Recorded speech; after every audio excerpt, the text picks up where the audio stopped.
Hi, my name's Stapley. I'm a guitarist and guitar teacher, and I'd like to present a short series of videos that help the guitar student put into practice the theory that they've learned. It's very easy to learn loads of theory, but what do you do with it? That's the big question. And it's quite a common experience for guitar students to come to teachers like me and say, okay, you've told me that I need to know a minor pentatonic scale because that's what Stevie Ray Vaughan, for example, uses when he plays the blues. I've learned my minor pentatonic scale. Why doesn't it sound like Stevie Ray Vaughan? Let's find out, and let's find a way of making it sound more like Stevie Ray Vaughan, for example. I'm not going to use any tab in these lessons. I would like you to use your ears, because that's how all the great players play. They listen to the tunes they hear in their head and they're able to play them on their instrument, and I'd like you to start developing that skill. If you don't know a minor pentatonic scale, this is a good time to go away and learn one and come back when you know it. Okay, here's the scale.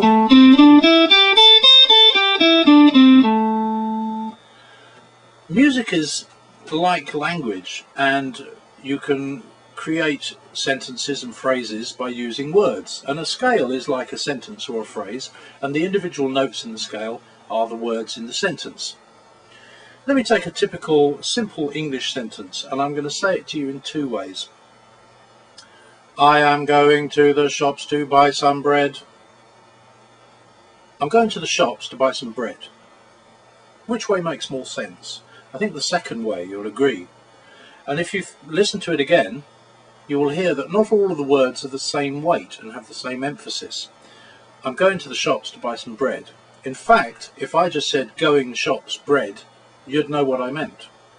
So let's look at our scale again with that in mind. Instead of just playing it all with equal weight, let's play it this way.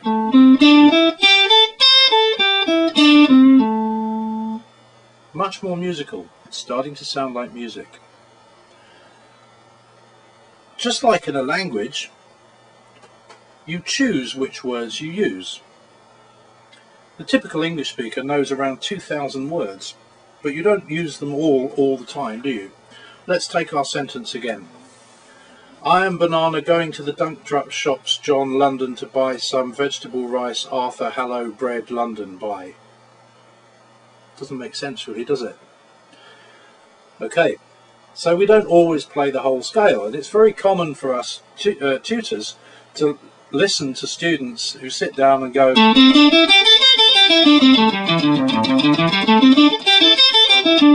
just play the scale they've learned without choosing which notes they are going to play and which notes they're not going to play.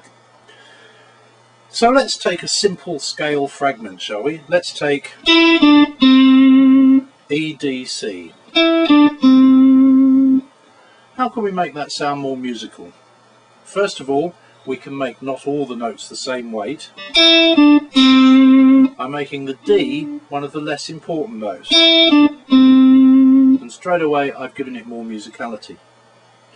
Let's try bending up to the E and then bending off from it. Sounds better again. Let's add a bit of vibrato to the C. Maybe a little pinched harmonic on the front. Straight away it sounds more like music. Okay, there are 101 ways that you can find to explore this idea. For example, if we go back to our minor pentatonic scale,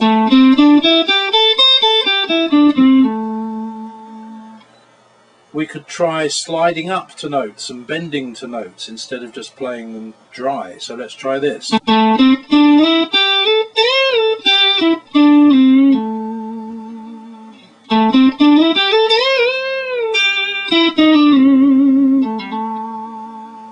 Okay, straight away it sounds more musical. So just to recap, we've covered a couple of really simple ideas. First of all, the idea that not all the notes have the same weight or importance.